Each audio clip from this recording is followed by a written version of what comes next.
英語聞き流しリスニング、英語テキストと MP3 音声ダウンロードは、ホームページからご利用いただけます。88thpp.com、88thpp.com。 Chapter 3 The Lawrence Boy. Joe. Joe. Where are you? Cried Meg at the foot of the garret stairs. Here. Answered a husky voice from above, and, running up, Meg found her sister eating apples and crying over the heir of Redcliffe, wrapped up in a comforter on an old three-legged sofa by the sunny window. This was Joe's favorite refuge, and here she loved to retire with half a dozen russets and a nice book, to enjoy the quiet and the society of a pet rat who lived nearby and didn't mind her a particle. As Meg appeared, Scrabble whisked into his hole. Joe shook the tears off her cheeks and waited to hear the news. Such fun. Only see. A regular note of invitation from Mrs. Gardner for tomorrow night, cried Meg, waving the precious paper and then proceeding to read it with girlish delight. Mrs. Gardner would be happy to see Miss March and Miss Josephine at a little dance on New Year's Eve. Mommy is willing we should go. Now what shall we wear? What's the use of asking that, when you know we shall wear our poplins, because we haven't got anything else? Answered Joe with her mouth full. If I only had a silk, sighed Meg. Mother says I may when I'm 18 perhaps, but 2 years is an everlasting time to wait. I'm sure our pops look like silk, and they are nice enough for us. Yours is as good as new, but I forgot the burn and the tear in mine. Whatever shall I do? The burn shows badly, and I can't take any out. You must sit still all you can and keep your back out of sight. The front is all right.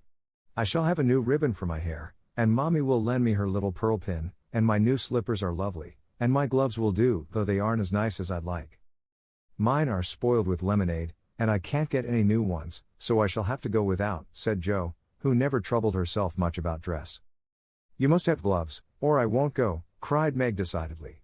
Gloves are more important than anything else. You can't dance without them, and if you don't I should be so mortified. Then I'll stay still. I don't care much for company dancing. It's no fun to go sailing round. I like to fly about and cut capers. You can't ask Mother for new ones, they are so expensive, and you are so careless. She said when you spoil the others that she shouldn't get you any more this winter. Can't you make them do? I can hold them crumpled up in my hand, so no one will know how stained they are. That's all I can do. No. I'll tell you how we can manage, each wear one good one and carry a bad one. Don't you see? Your hands are bigger than mine, and you will stretch my glove dreadfully, began Meg, whose gloves were a tender point with her. Then I'll go without. I don't care what people say, cried Joe, taking up her book. You may have it, you may. Only don't stain it, and do behave nicely. Don't put your hands behind you, or stare, or say Christopher Columbus. Will you? Don't worry about me. I'll be as prim as I can and not get into any scrapes, if I can help it. Now go and answer your note, and let me finish this splendid story. So Meg went away to accept with thanks, look over her dress, and sing blithely as she did up her one real lace frill, while Joe finished her story, her 4 apples, and had a game of romps with Scrabble. On New Year's Eve the parlor was deserted, for the 2 younger girls played dressing maids and the 2 elder were absorbed in the all-important business of getting ready for the party. Simple as the toilets were, there was a great deal of running up and down, laughing and talking, and at one time a strong smell of burned hair pervaded the house. Meg wanted a few curls about her face, and Joe undertook to pinch the papered locks with a pair of hot tongs. Ought they to smoke like that? Asked Beth from her perch on the bed. It's the dampness drying, replied Joe. What a queer smell. It's like burned feathers, observed Amy, smoothing her own pretty curls with a superior air. There, now I'll take off the papers and you'll see a cloud of little ringlets, said Joe, putting down the tongs. She did take off the papers, but no cloud of ringlets appeared, for the hair came with the papers, and the horrified hairdresser laid a row of little scorched bundles on the bureau before her victim. Oh. What have you done? I'm spoiled. I can't go. My hair, oh, my hair. Wailed Meg, looking with despair at the uneven frizzle on her forehead. Just my luck. You shouldn't have asked me to do it. I always spoil everything. I'm so sorry, but the tongs were too hot, and so I've made a mess, groaned poor Joe, regarding the little black pancakes with tears of regret. It isn't spoiled. Just frizzle it, and tie your ribbon so the ends come on your forehead a bit, and it will look like the last fashion. I've seen many girls do it so, said Amy consolingly. Serves me right for trying to be fine. I wish I'd let my hair alone, cried Meg petulantly. So do I, it was so smooth and pretty. But it will soon grow out again, said Beth, coming to kiss and comfort the shorn sheep. After various lesser mishaps, Meg was finished at last, and by the united exertions of the entire family Jo's hair was got up and her dress on. They looked very well in their simple suits, Meg's in silvery drab, with a blue velvet snood, lace frills and the pearl pin. Jo in maroon, with a stiff, gentlemanly linen collar, and a white chrysanthemum or two for her only ornament. Each put on one nice light glove, and carried one soiled one, and all pronounced the effect quite easy and fine. Meg's high-heeled slippers were very tight and hurt her, though she would not own it, and Jo's 19 hairpins all seemed stuck straight into her head, which was not exactly comfortable, but, dear me, let us be elegant or die. Have a good time, dearies, said Mrs. March, as the sisters went daintily down the walk. Don't eat much supper, and come away at 11 when I send Hannah for you. As the gate clashed behind them, a voice cried from a window. Girls, have you both got nice pocket handkerchiefs? Yes, spandy nice, and Meg has cologne on hers, cried Jo, adding with a laugh as they went on, I do believe Mommy would ask that if we were all running away from an earthquake. It is one of her aristocratic tastes, and quite proper, for a real lady is always known by neat boots, gloves, and handkerchief, replied Meg, who had a good many little aristocratic tastes of her own. Now don't forget to keep the bad breath out of sight, Jo. Is my sash right? And does my hair look very bad? Said Meg, as she turned from the glass in Mrs. Gardner's dressing room after a prolonged prank. I know I shall forget. If you see me doing anything wrong, just remind me by a wink, will you? Returned Jo, giving her collar a twitch and her head a hasty brush. No, winking isn't ladylike. I'll lift my eyebrows if anything is wrong, and not if you are all right. Now hold your shoulders straight, and take short steps, and don't shake hands if you are introduced to anyone. It isn't the thing.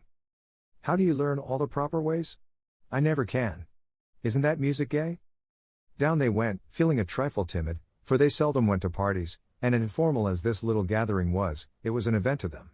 Mrs. Gardner, a stately old lady, greeted them kindly and handed them over to the eldest of her 6 daughters.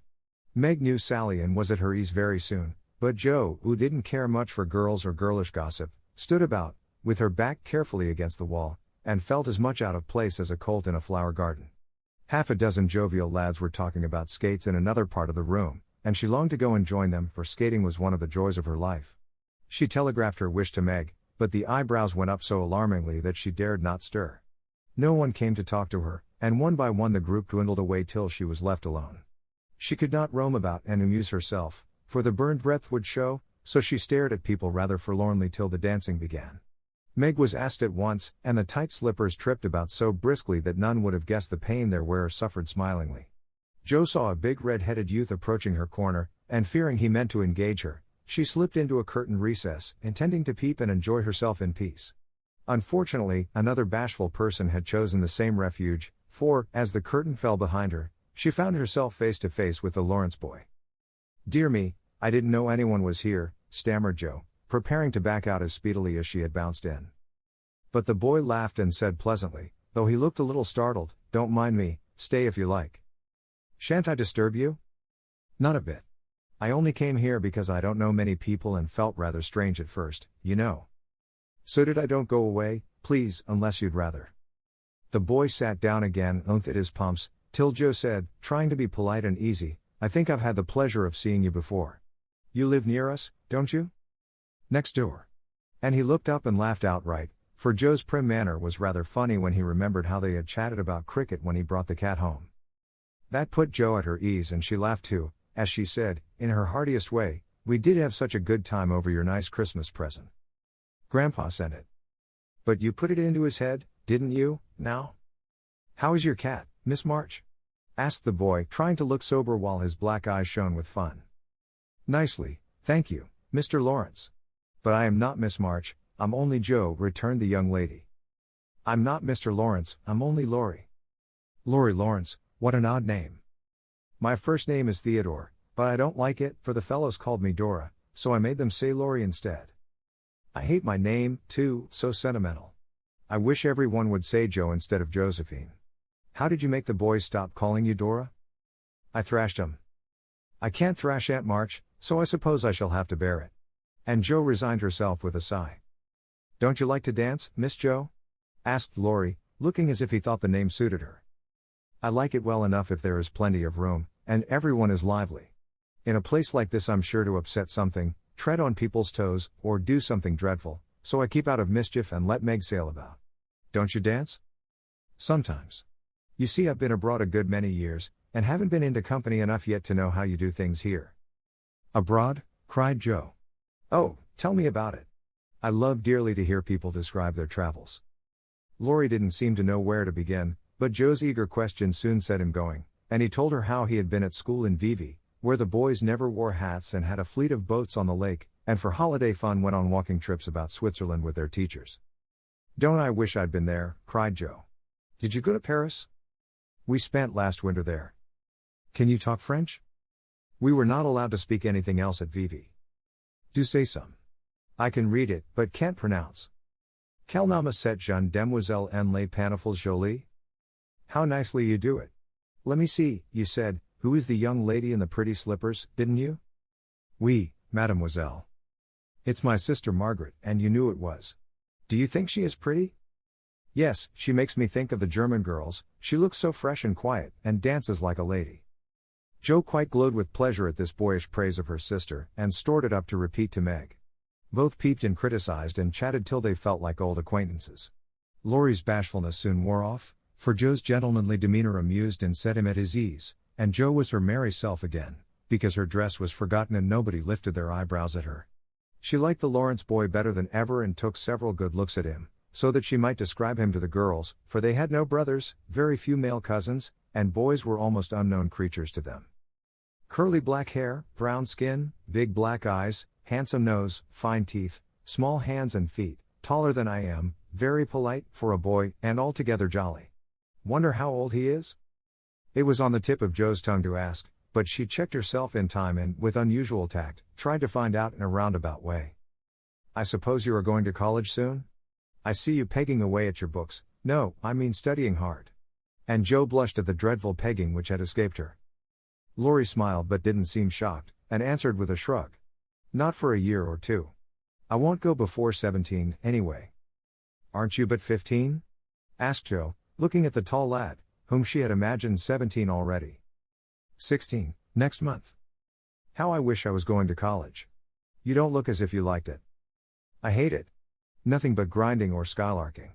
And I don't like the way fellows do either, in this country. What do you like? To live in Italy, and to enjoy myself in my own way. Joe wanted very much to ask what his own way was, but his black brows looked rather threatening as he knit them, so she changed the subject by saying, as her foot kept time, "That's a splendid polka. Why don't you go and try it?" "If you will come too," he answered, with a gallant little bow. "I can't, for I told Meg I wouldn't, because..." There Joe stopped, and looked undecided whether to tell or to laugh. "Because, what? You won't tell?" "Never. Well, I have a bad trick of standing before the fire, and so I burn my frocks, and I scorched this one, and though it's nicely mended, it shows, and Meg told me to keep still so no one would see it. You may laugh, if you want to. It is funny, I know." But Laurie didn't laugh. He only looked down a minute, and the expression of his face puzzled Joe when he said very gently, "Never mind that. I'll tell you how we can manage. There's a long hall out there, and we can dance grandly, and no one will see us. Please come." Joe thanked him and gladly went, wishing she had 2 neat gloves when she saw the nice, pearl-colored ones her partner wore. The hall was empty, and they had a grand polka, for Laurie danced well, and taught her the German step, which delighted Joe, being full of swing and spring. When the music stopped, they sat down on the stairs to get their breath, and Laurie was in the midst of an account of a students' festival at Heidelberg when Meg appeared in search of her sister. She beckoned, and Joe reluctantly followed her into a side room, where she found her on a sofa, holding her foot, and looking pale. "I've sprained my ankle. That stupid high heel turned and gave me a sad wrench. It aches so, I can hardly stand, and I don't know how I'm ever going to get home," she said, rocking to and fro in pain. "I knew you'd hurt your feet with those silly shoes. I'm sorry. But I don't see what you can do, except get a carriage, or stay here all night," answered Joe, softly rubbing the poor ankle as she spoke. "I can't have a carriage without its costing ever so much. I dare say I can't get one at all, for most people come in their own and it's a long way to the stable, and no one to send. I'll go." "No, indeed. It's past 9, and dark as Egypt. I can't stop here, for the house is full. Sally has some girls staying with her. I'll rest till Hannah comes, and then do the best I can. I'll ask Laurie. He will go, said Joe, looking relieved as the idea occurred to her. Mercy, no. Don't ask or tell anyone. Get me my rubbers, and put these slippers with our things. I can't dance anymore, but as soon as supper is over, watch for Hannah and tell me the minute she comes. They are going out to supper now. I'll stay with you. I'd rather. No, dear, run along, and bring me some coffee. I'm so tired I can't stir. So Meg reclined, with rubbers well hidden, and Joe went blundering away to the dining room, which she found after going into a china closet, and opening the door of a room where old Mr. Gardner was taking a little private refreshment. Making a dart at the table, she secured the coffee, which she immediately spilled, thereby making the front of her dress as bad as the back. Oh, dear, what a blunderbuss I am, exclaimed Joe, finishing Meg's glove by scrubbing her gown with it. Can I help you? Said a friendly voice. And there was Laurie, with a full cup in one hand and a plate of ice in the other. I was trying to get something for Meg, who was very tired, and someone shook me, and here I am in a nice state, answered Joe, glancing dismally from the stained skirt to the coffee-colored glove. Too bad.